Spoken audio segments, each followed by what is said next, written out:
Той направи такъв жест за мене на моята изложба, да ми купи първата картина, и след това купих още 3. Той ми Той всъщност е дал пътя. Пътя, да.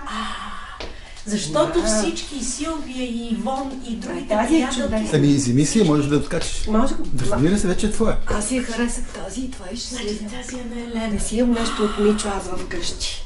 Моя приятел Мичо, ще си имам нещо вкъщи. Чудесна е. Какво съчетание на цветовете. Абсолютно.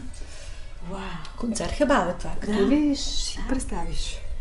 И това музикант, който е свирил в концерт Хебал, да нарисува картина на концерт Хебал, това е наистина нещо много ценно. Аз си мисля, че тая картина след години ще бъде безценна. Безценна, да, възможно е.